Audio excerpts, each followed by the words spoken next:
자녀들 삶을 주님께 맡긴다는 요게벳의 노래잖아요. 그렇죠? 우리 전사님 고백 있는 것 같아요. 우리 전사님이 첫째가 아들이 건우라는 애고요. 둘째를 임신했어요.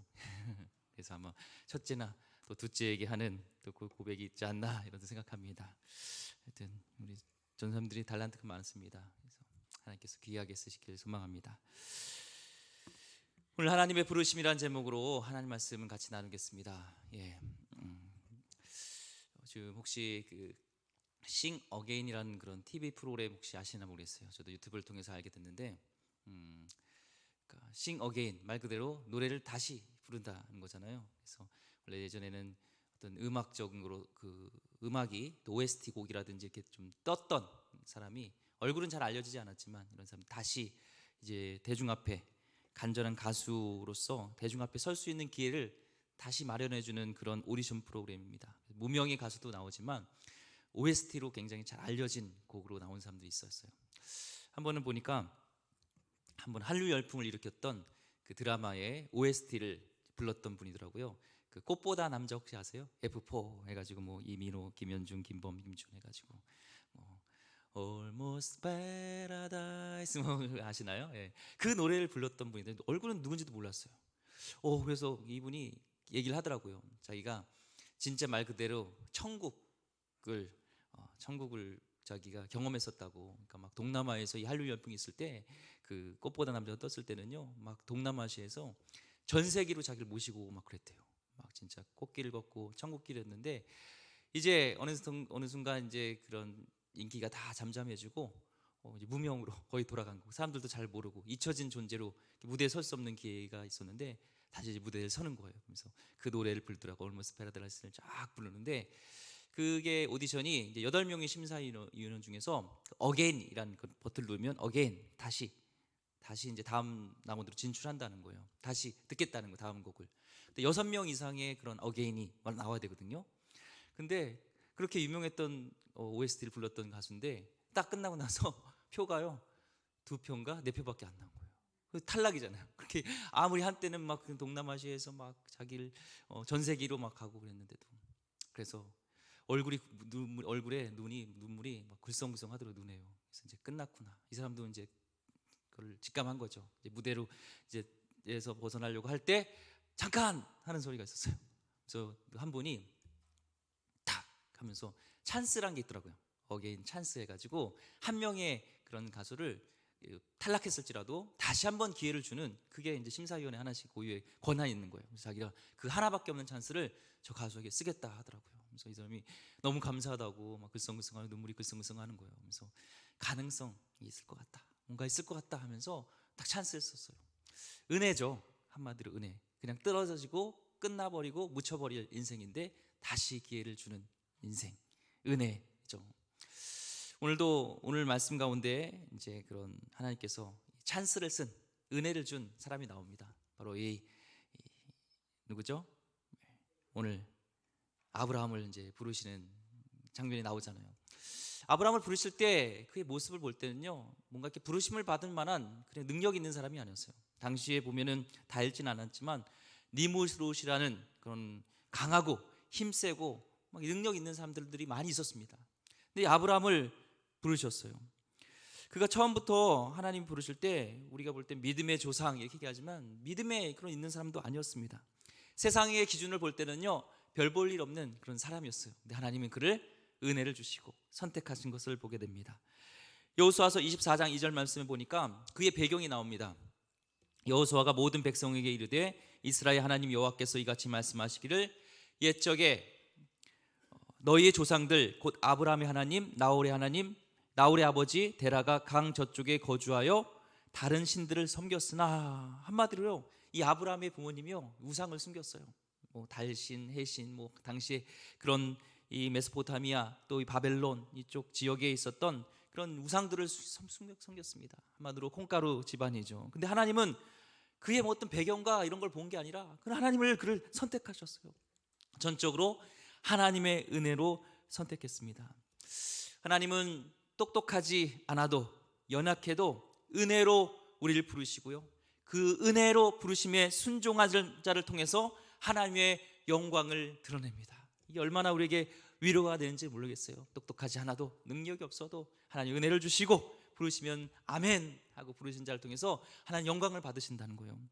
고린도전서 1장 26절 29절 말씀에 형제들아 너희를 부르심을 보라 육체를 따라 지혜로운 자가 많지 아니하며 능한 자가 많지 아니며 문벌 좋은 자가 많지 아니하도다.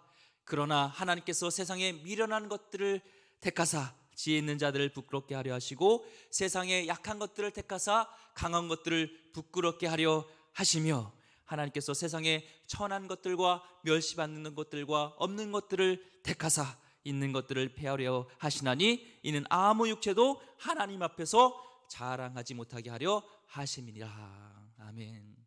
하나님은 연약해도 부르십니다. 연약해도 쓰시는 줄 믿습니다. 이 성 프란시스라는 성자가 있잖아요. 제자가 환상 중에 하늘에 올려가는 그런 환상을 경험했어요. 근데 그 하늘에 높은 너무나 큰 높은 보좌가 있는 거예요. 그래서 물었어요. 이 높은 보좌가 누구 거냐 하니까 바로 이 성 프란시스의 보좌라는 거예요. 그래서 질투가 나는 거예요. 와, 성 프란시스는 저렇게 높은 보좌에 앉게 되는구나 하고 질투가 나서 이제 깼습니다. 꿈을 깬 후에 스승인 성 프란시스에게 다가와서 얘기를 했어요. 당신은, 스승님은 자기 스스로 나는 어떤 존재라고 생각합니까? 나는 어떤 사람이라고 생각합니까? 이렇게 물을 때 나는 이 세상에 가장 제일 약한 사람이지. 그래서 제자가 항의를 했어요. 아니 이 스승님처럼 그렇게 얘기하는 것은 위선이라고. 당신은 정말 성자인데 악하다고 하면은 세상에 이 살인자라든지 이 거짓 증거하는자든지 이런 나쁜 사람들은 어떻게 합니까? 얘기할 때 이 성 프란시스가 웃으면서 이렇게 얘기를 했습니다. 자네가 잘 몰라서 그런 말을 하는 거야. 만약 내가 받은 은혜를 다른 사람들도 그렇게 받았다면은 훨씬 더 나보다 더 좋은 사람이 됐을 것에 내가 얼마나 많은 은혜를 받고 사는지 자네는 모르네 얘기를 한 거예요. 하나님이 이 성 프란시스를 선택한 이유 다른 것 없습니다. 하나님의 은혜입니다. 하나님의 은혜를 알고 그 은혜를 믿고 의지하는 자의 특징은요, 그렇기 때문에 겸손하게 되는 거죠. 내가 내 능력으로 된 게 아니니까 겸손하게 되는 거죠. 그래서 은혜를 제대로 받은 사람들의 특징은요, 겸손합니다. 겸손합니다. 한번 보세요. 겸손한 분은요, 은혜를 많이 받은 분이에요. 김명삼 목사님이 텅 빈 경건이라는 책에서 이런 말을 하더라고요. 제 마음에 꽂혔습니다. 지식은 다른 사람 위에 군림하려 하지만 하나님의 마음은 다른 사람들을 섬기려고 합니다라는 거예요. 이게 은혜 받은 사람의 특징 아닌가? 뭔가 내가 지식으로 많이 알아서 내가 우월해서 남을 이렇게 군림하는 것이 아니라 은혜 받은 사람의 특징은요, 겸손하게 하나님 마음으로 이렇게 섬기는 모습이 이렇게 있지 않나 생각을 합니다. 여러분도 보세요. 내가 누구에게 섬기고 싶다, 정말 어떻게든 이렇게 섬기고 싶다 하면 내게 은혜가 충만한 거고요. 그렇지 않고 이렇게 샛놀지를 보면서 뭔가 평가하고 내가 군림받고 오길 원하고 내가 뭔가 이렇게 존중받길 원한다면 우리는 은혜가 필요한 자인 줄 믿습니다. 저도 하나님의 은혜가 충만함으로요 많이 변화되었어요. 옛날에는 안 그랬습니다. 많이 변화되어가지고요 이렇게 만나면요 밥 사고 싶어요. 근데 우리 성도님들이 저에게 기회를 잘 안 주지만 저는 밥 사는 거 좋아합니다. 저를 만나면요 밥 사요. 부격자들 밥 사고 또 월요일 날 이제 내일이네요. 내일도 이제 오랜만에 이제 옛날에 부격자 때 만났던 분들을 좀 만나면데요. 어떤 이렇게 좋은 레스토랑을 이렇게 예약을 해놨더라고요. 저랑 의사와 상관없이 제가 밥 살 거예요. 밥 사고 섬기는 것이 좋습니다. 왜요? 하나님이 주신 은혜가 넘치니까. 네 안에 하나님은 은혜를 주시고요, 은혜를 받은 사람들의 특징은 겸손하게 합니다. 지극히 평범했던 이 아브라함에게도요 하나님의 은혜가 임한 줄 믿습니다. 이 우상 숭배졌던 아브라함에게 어느 날 하나님이 나타나셨습니다. 그리고 그에게 말씀하셨습니다. 오늘 창세기 12장 1절 말씀에 여호와께서 아브라함에게 이르시되 너는 너의 고향과 친척과 아버지의 집을 떠나 내가 내게 보여줄 땅으로 가라. 이 날이요 아브라함에게는요 정말 가장 중요한 날이었습니다. 그동안에는 무명의 인생으로 자기 인생으로 우상 숭배하며 살아가던 인생이 이제는 믿음의 개척자로서 부르심을 받는 순간이었습니다. 여기에 아브라함은요, 아멘 하고 부르심에 응답하면서 나갑니다. 여기 있어서 이 신앙에 있어서는요, 도전 정신, 뭔가 이렇게 개척자 정신이 중요해요. 일본의 최고의 석학 중 하나로 꼽히는 세계적 미래학자 오마에 게니치는요, 요즘 일본의 그런 경제가 쇠락하고 있다 얘기를 합니다. 그 원인을 바로 이 도전 의식의 결여라고 얘기를 합니다. 한 예로요, 이 대기업의 엘리트 중에서 80에서 90%는요 절대로 해외에서 근무하기를 원하지 않는다는 거예요.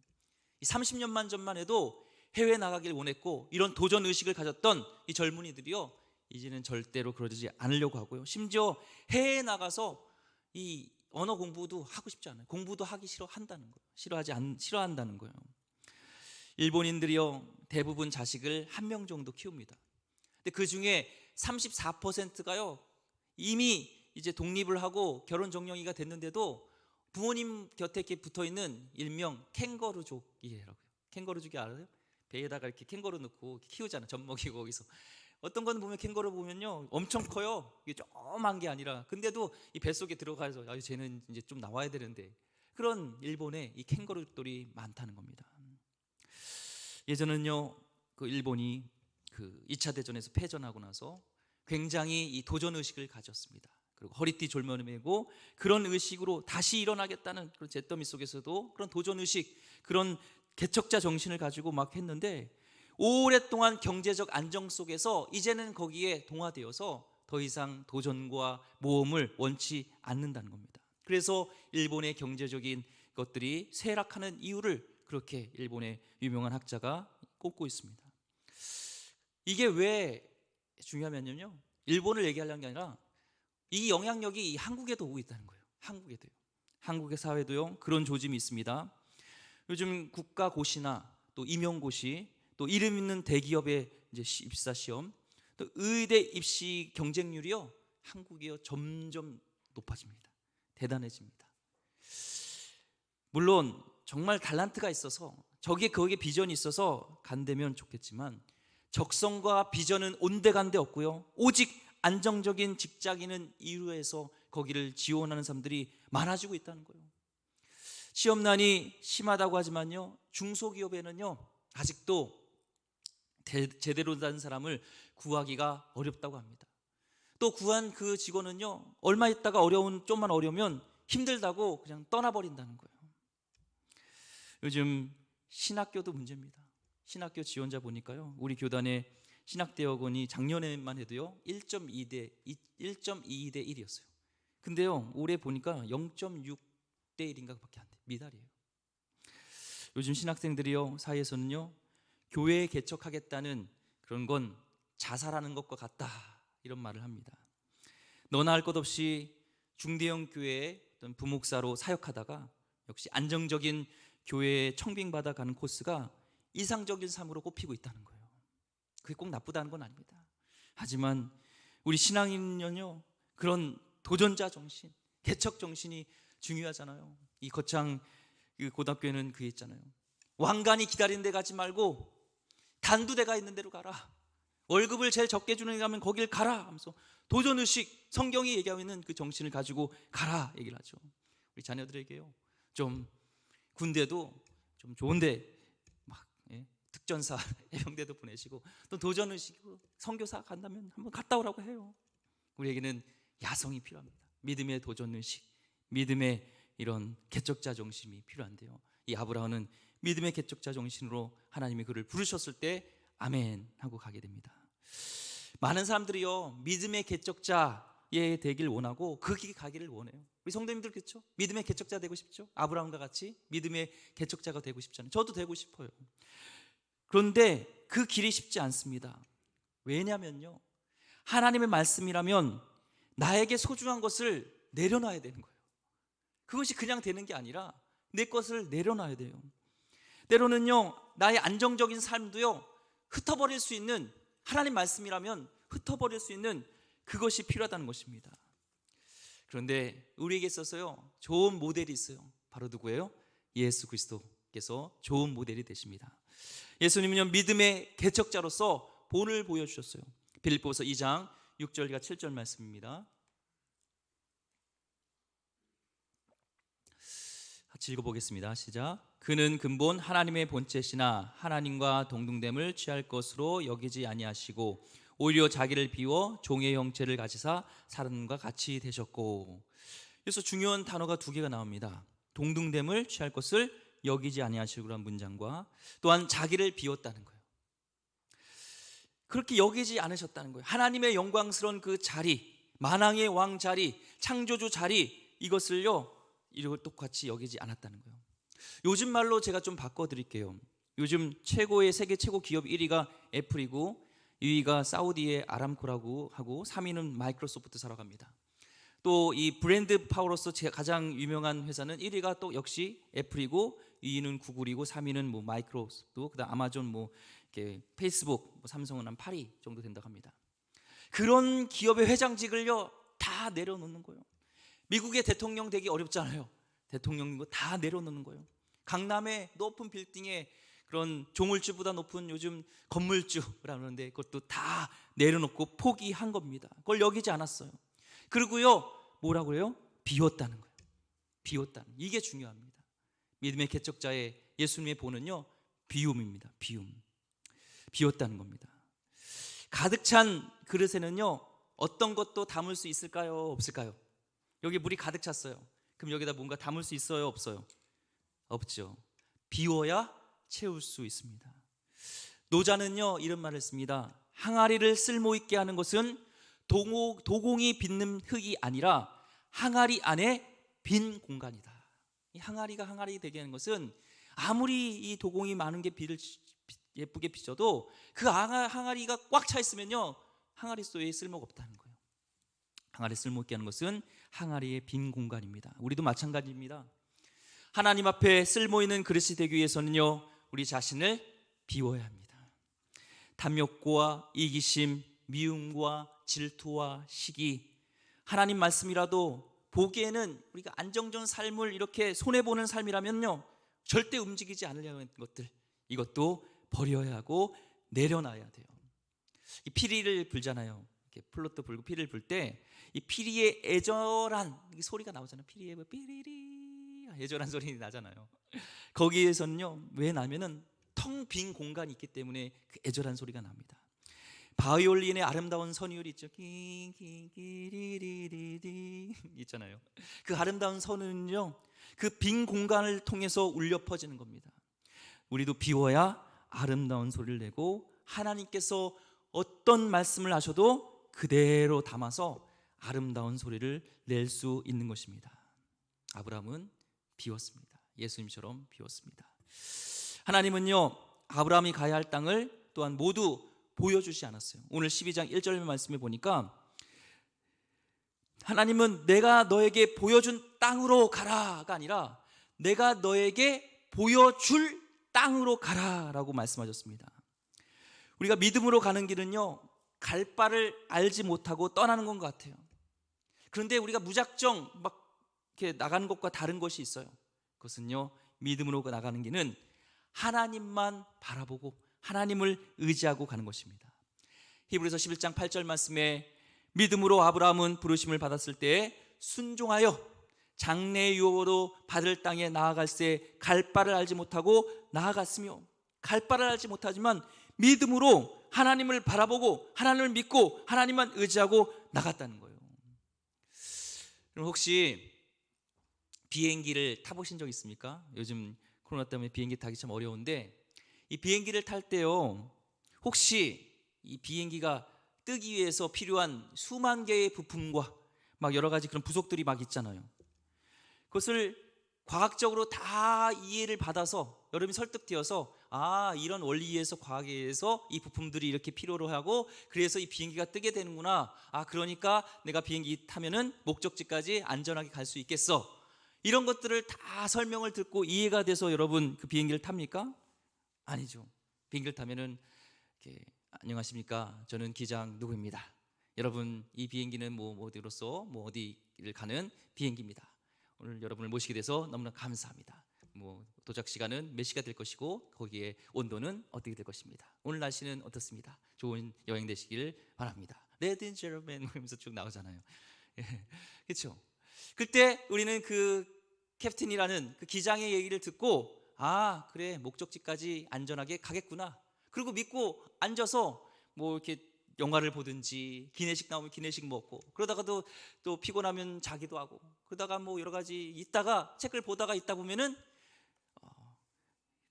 기장이 말이 나오잖아요. 안녕하세요, 저 기장입니다. 그래서 뭐 얼마 우리는 지금 어디를 가고 있고 얼마 후에는 곧 이제 목적지 어디에 도착하게 됩니다. 그러면서 쭉 마지막에 여러분을 이렇게 모시게 돼서 감사합니다. 다시 한번 여러분을 모시게 되기를 기대합니다. 하고 딱 목적지까지 다 가잖아요.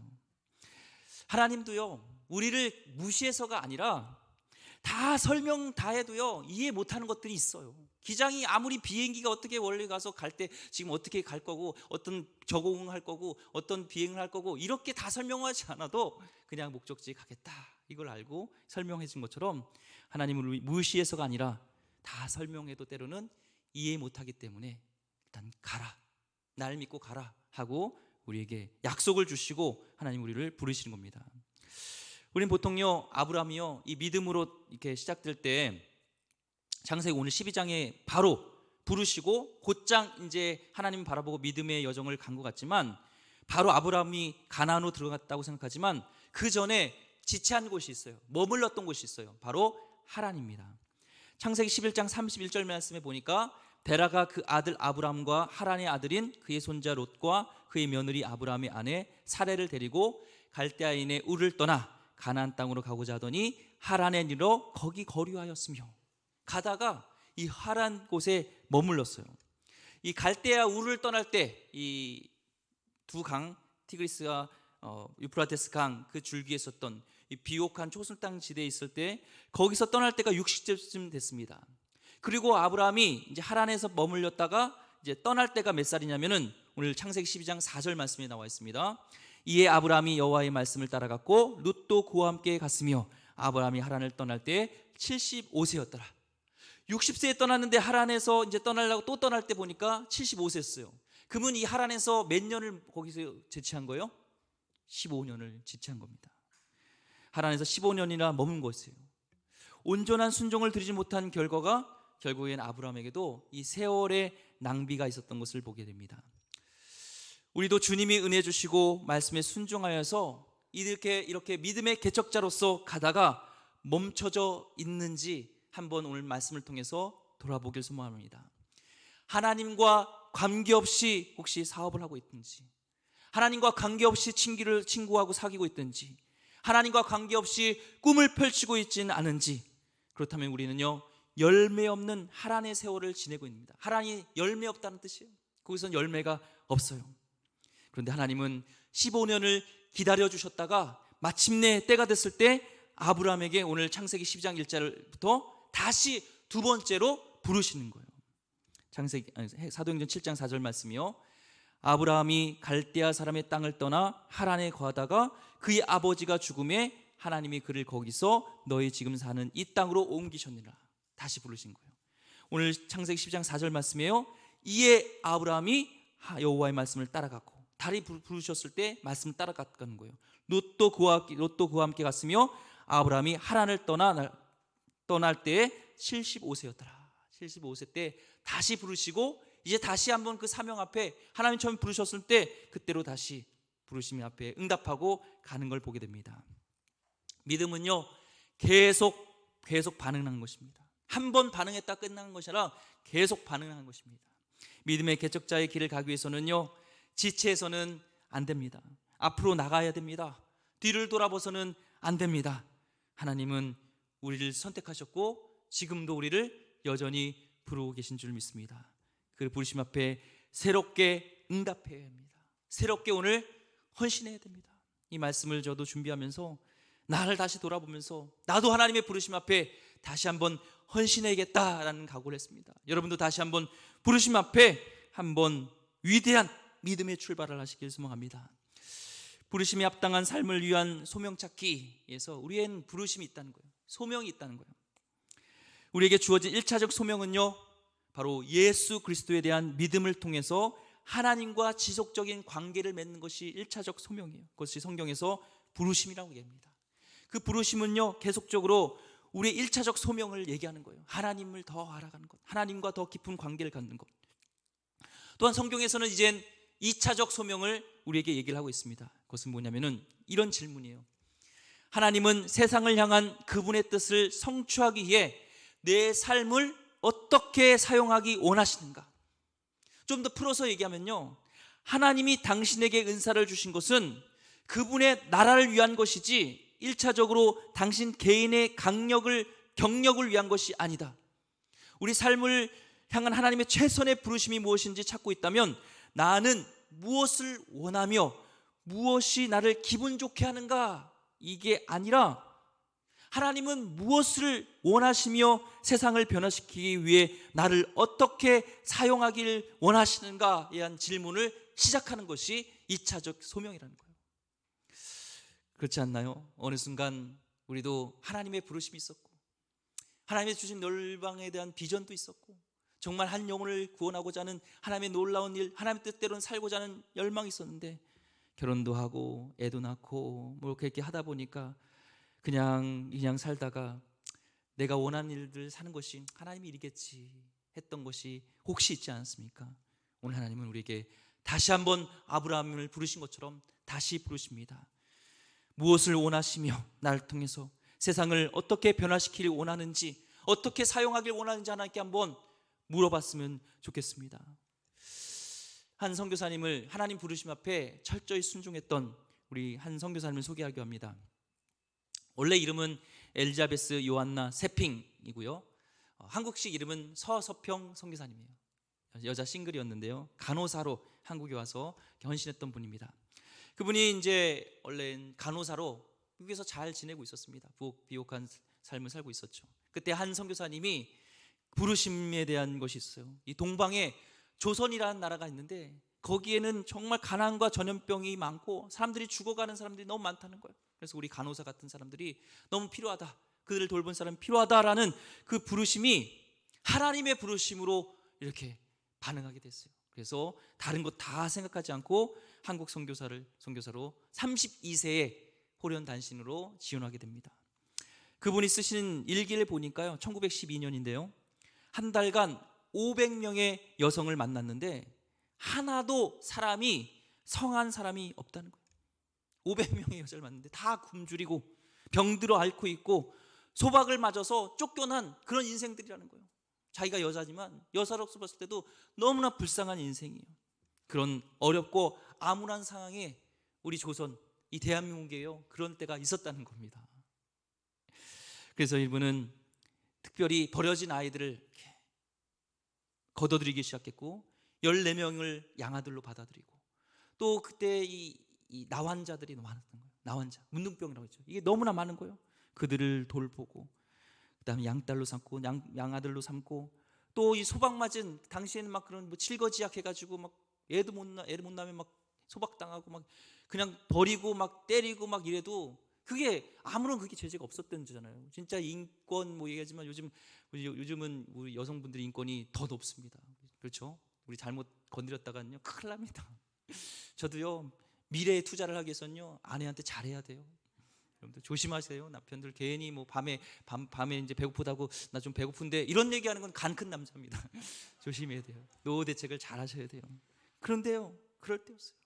그럴 때 돌보고 주는 성교비를 가지고 궁핍한 사람들을 돌보고 조선교회에 헌금하고, 자기는 10점만 가지고도요 다 어렵게 쓰다가 보니까요 본인은 돌보지 못하다 보니까 본인의 질병이 생겼어요. 영양실조가 걸렸어요. 자기만 먹고 살면은 잘 살 수 있었는데 결국에는 아낌없이 22년 동안 쉬지 않고 영혼들을 돌보다가요 병이 들여서요 1934년 6월에 하나님 품에 안깁니다. 그가 남겨놓은 유산은요 딱 3개였어요. 담요 반쪽, 동전 7전, 강냉이 2홉. 만약에 그가요 하나님의 부르심에 순종하지 않았다면 그는 부유한 삶을 살 수 있을 것입니다. 하지만 그를 통하여서 그분 특별히 광주시에 많은 영향을 끼쳤는데요, 그가 죽었을 때요 광주 시민장으로 치러지게 됐어요. 그 광주 시민 중에 그 이 서서평 선교사님 때 뭔가 사랑을 받지 않은 사람이 거의 없었다는 거예요. 수천의 광주 시민들이 몰려왔고 나환 자들도요 몰려왔고요. 그러면서 울면서 오열하면서 다 어머니라고 했어요. 어머니처럼 돌봐줬으니까. 세상의 육신의 사람들은 자기를 버렸는데 이분은 어머니 예수 그리스도의 사랑으로 심장으로 그를 섬겼다는 겁니다. 오늘요 한국 교회가 있고 주님을 믿는 저와 여러분이 있는 것은 하나님의 부르심의 순종으로 반응했던, 오직 그리스도의 복음을 전하고 사랑을 섬겼던 이 서서평 선교사님 같은 분이 있었기 때문에 그렇습니다. 우리도 이것을 잊지 말아야 됩니다. 저에게도 이 말씀을 준비하면서 나의 부르심은 뭔가, 저는 뭐 돈을 많이 번다든지 이걸로 이렇게 섬기고 하나님께 나갈 수는 없어요. 하지만 그 유진 피터슨 목사님이 자녀에게, 그분 자녀도 목회자거든요. 그래서 아빠 목회가 뭐야? 라는 것들을 설명해 주기 위해서 쓴 책에서요 그럼 그랬습니다. 목회라는 것은 한 영혼을 인격적으로 섬기는 거예요. 한 영혼을 인격적으로 섬기는 것이 목회다라는 말이 저에게 사명으로, 다시 한번 하나님의 부르심으로 저에게 왔습니다. 저도 다른 건 잘 모르겠습니다. 제가 여러분에게 어떤 것을 잘할지 모르겠지만 주님의 사랑으로 한 영혼을 정말 인격적으로 섬기는 것이 나에게 다시 한번 부르심이 아닌가. 날 목회자로 서울신학대학교 부르실 때의 그 부르심을 다시 한번 생각하면서 하나님께 나가려고 합니다. 여러분도 혹시 하란에 멈춰져 있다면, 나의 형편 때문에 멈춰져 있다면 다시 한번 그 부르심 앞에 나가길 소망합니다. 오늘은 주님의 성탄과 다시 오시는 주님을 기다리는 대림절, 또한 다른 말로는 대강절이라고 합니다. 대강절 둘째 주일입니다. 그 높고 높은 보좌를 다 버리시고 나를 구원하기 위해서 다 비우시고 종의 형태로 오신, 종의 모습 오신 예수 그리스도를 우리 본받아서 오늘도 우린 나 자신을 비우고 내려놓고 토달지 말고 하나님이 부르시면 믿음으로 아멘하고 그 길을 갈 수 있는 귀한 하나님의 사람 되기를 주의 이름으로 축원드립니다. 기도하겠습니다. 하나님, 오늘도 하나님의 부르심 앞에 순종하게 하여 주시옵소서. 하나님, 나의 환경을, 나의 상황을 탓하지 말고 하나님 말씀 앞에 그 야성과 도전 정신과 개척 정신을 가지고 하나님 또한 부르신다면 주님 바라보고 아멘하고 갈 수 있는 우리 성도님과 저와 되게 하여 주시옵소서. 귀하신 예수 그리스도 이름으로 기도드립니다. 아멘.